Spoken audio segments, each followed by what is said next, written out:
Hello everybody. Today I'm going to be showing off the Goosebumps books that I think have the best artwork, or at least are my favorites. I'm going to be doing top 15 favorite Goosebumps artworks here. And what got me thinking about this is I just acquired this book in the mail recently, Beware, The Art of Goosebumps. And I'm not breaking my book challenge. I'm not doing that. This is actually a book I pre-ordered back in the spring, like April or March, around there. And this book was delayed several times, and it finally was released at the end of November, and I just got it like a week ago. And this book is incredible. This is essentially like a book just about all the different Goosebumps covers, and it kind of gives you a bunch of trivia on how the artwork came to be. And yeah, let me show you a little bit. It's got this really cool artwork on the first page here with a bunch of different Goosebumps monsters in it. Hopefully this is coming into focus okay. And then on the first page here, there's like a short little interview with R.L. Stine. And then followed by a short interview with the author, or not the author, the illustrator of Goosebumps, Tim Jacobus. He's the one to create almost all of the artwork for the Goosebumps series. He did 60 out of 62 for the original Goosebumps series, and then he did, I believe, all of the illustrations for Series 2000. And then I think he did some for Give Yourself Goosebumps as well, a couple of them, but those ones aren't in here. This book mainly just has all the artwork of the original series and then Series 2000 with a few others thrown in. And I'll just show you one real quick to kind of give you an example. On each artwork, it shows the full color illustration along with the sketches, and then just a little bit of like trivia and history behind the artwork and how it came to be and all that sorts of stuff. So just lots of little fun facts in here. And yeah, I've already read through this book. Really cool. I'm glad to have this in my collection. Such a beautiful book. It's massive, honestly. This thing is huge. I was not expecting it to be so big. But yeah, it got me thinking about the covers recently, and I was wondering, what are my favorite Goosebumps covers? What do I think are the best ones? So I just decided to compile this top 15 list. And I'll be honest, I didn't want to spend forever. I realized I could take a long time trying to figure this out. There's so many awesome Goosebumps covers. It's hard to decide which ones are the best or which ones I think are the coolest. There's so many to pick from. They're all really good, honestly, or most of them. So I didn't spend forever trying to figure it out. I just picked the ones that first came to mind. And honestly, my list might change on a different day, or if someone asks me further down the road, it might be completely different, except for maybe like the top few, which I absolutely love. So yeah, we're going to go through my 15 favorite Goosebumps books based solely on the artwork. We're not talking about the stories at all in this video, or I'm going to try not to anyway. We don't need this being super long, and we already talk about the Goosebumps stories ad nauseum on this channel, so we're just doing the covers today. And at number 15, this book takes the spot. And I'll admit, I was a little bit lazy. I couldn't decide what I wanted to be my 15th book. I'm looking through them all, and I couldn't decide. And I'm like, you know what? The cover on this book is pretty awesome. I don't know if it counts as technically not a Goosebumps book. It's a book about Goosebumps, but we're going to include this because it's pretty sweet. I like the mashup of the different artworks they have here on the cover. And it's just gorgeous looking, honestly. I like these little like vine looking things that they separate the pictures with. Yeah. The Art of Goosebumps takes the number 15th spot for me. All right. At number 14, we have a Give Yourself Goosebumps book, Escape from the Carnival of Horrors. This is the very first one. Hopefully you guys can see these okay, and it's coming into focus, and the light's not glaring all over it. But yeah, I love this cover. Very first Give Yourself Goosebumps book. This purple alligator has always just really drawn me in. I've always been fascinated by this guy. At number 13, we have Tales to Give You Goosebumps. This is my favorite Tales artwork. And I don't know. There's just something I really like about this one. It's kind of simple, nothing too flashy. It's just like a little haunted house in the background, or with like a ghost floating out of it. And of course, this is Curly the Skeleton, the Goosebumps mascot. I don't know, I just really like this one. So yeah, the first Tales to Give You Goosebumps book comes in at number 13. At number 12, we have another Give Yourself Goosebumps book, and this one is number 10, Diary of a Mad Mummy. This is one of the very first Goosebumps books I ever owned. I think my mom bought this for me at a garage sale years ago. Not this copy. I don't have that one anymore. But yeah. And I think part of the reason I like this artwork so much is just because it's so nostalgic to me. Every time I see this, I just get a lot of memories of just reading this book hundreds of times when I was a kid. So yeah, I just had to include this one. I love it. At number 11, we have a classic, Welcome to Dead House. And this one is kind of basic too. Nothing super flashy original. It's basically just a creepy looking haunted house. There's like a guy peeking out of the window here. But it's a very iconic artwork, and I just had to include it on my list. So yeah, Welcome to Dead House is number 11. At number 10, we have another classic, Night of the Living Dummy. This is the very first Night of the Living Dummy book ever written. This is book number 7 in the original Goosebumps series. And this one has the best artwork out of any of the Slappy or Night of the Living Dummy books, in my opinion. Slappy is at his creepiest on this book. A lot of the other ones, he has much more of a comical appearance, I think.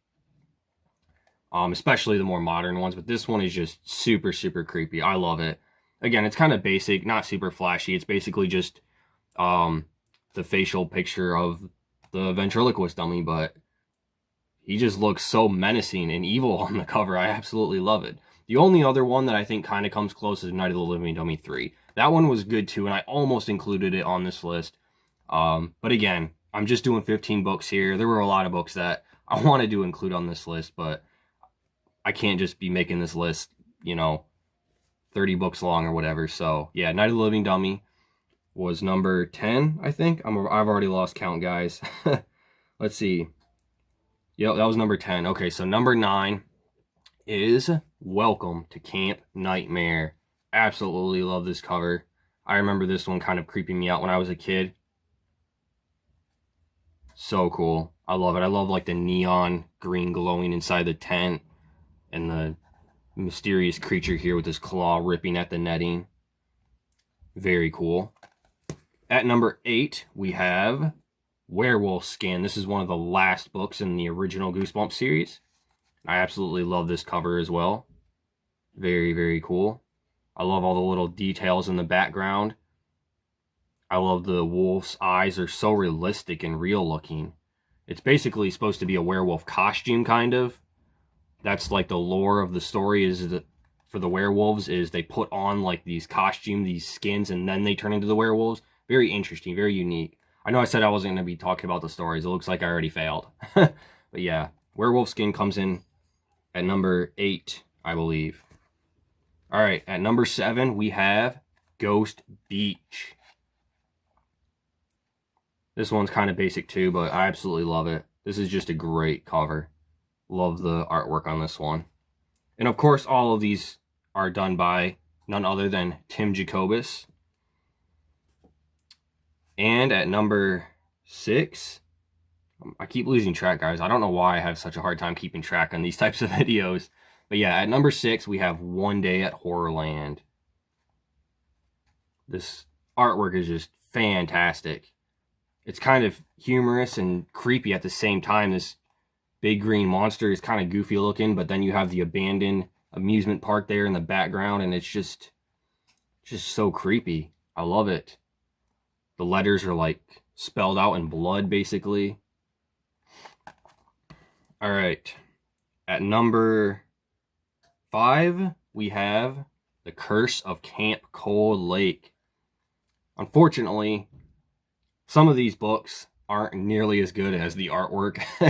This is a rare example of the artwork being better than the actual story, I think. Because this is just fantastic. I really think this is one of the best Goosebumps covers there is. One of the scariest, in my opinion. This one is just amazing. So creepy.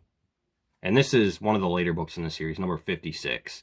So this is the last camp book in the original Goosebumps series. All right, at number, what are we at, 4? I'm pretty sure I have lost track or whatever. The Werewolf of Fever Swamp comes in at number 4. Again, This is one that I don't necessarily think is as great as some of these other ones earlier on the list. But this is just one to me that is just so nostalgic, so iconic. It's kind of basic, but I just absolutely love it. Every time I think of Goosebumps, this is the book I think about a lot of the time, and the cover that I see in my mind when I think of Goosebumps. This is just, oh my goodness. And of course, this is a 2003 reprint, so the book and the format is a little bit different. This one doesn't have a number on the spine, but I believe it's number 14 in the original series, I want to say. But yeah, The Werewolf of Fever Swamp is still an amazing cover. Comes in at number 4 for me. At number 3, we have a Series 2000 book, Cry of the Cat. So cool and so very creepy. Absolutely love the artwork on this.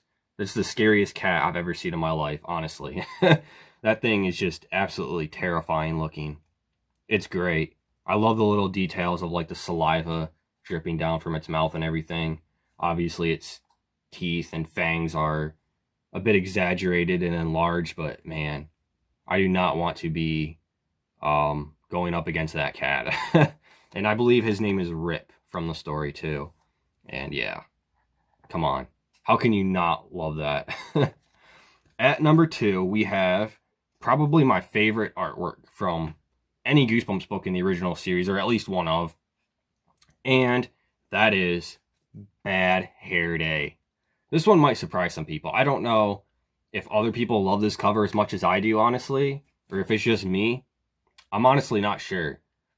But this cover, I don't know. I'm in love with it. I think it's fantastic.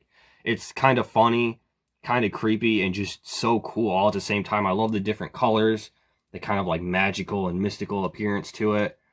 And again, this is just one that's super iconic and nostalgic for me. And I've always thought of this rabbit being as like kind of one of the more iconic characters or monsters in Goosebumps, I guess. I feel like it's not one that's talked about as much, but I feel like he is. And I remember back when I was a kid, I don't know, 10 or 11 years old, there was a Goosebumps website where you could go on there and play Flash games and different Goosebumps, things like that. Just, you know, back in the primitive days of technology, they were just real cheesy and simple online computer games. And I remember one of them involving this rabbit. I don't even remember the games that well. It's kind of vague in my memory. But I remember having a blast playing those online games. And I was always really creeped out by this rabbit and just thought he was like the coolest looking thing ever. And yeah, so I don't know. Bad Hair Day comes in at number 2. Let me know if you guys think this cover is as awesome as I do, or if I'm on an island. But yeah, Bad Hair Day comes in at number 2 for me.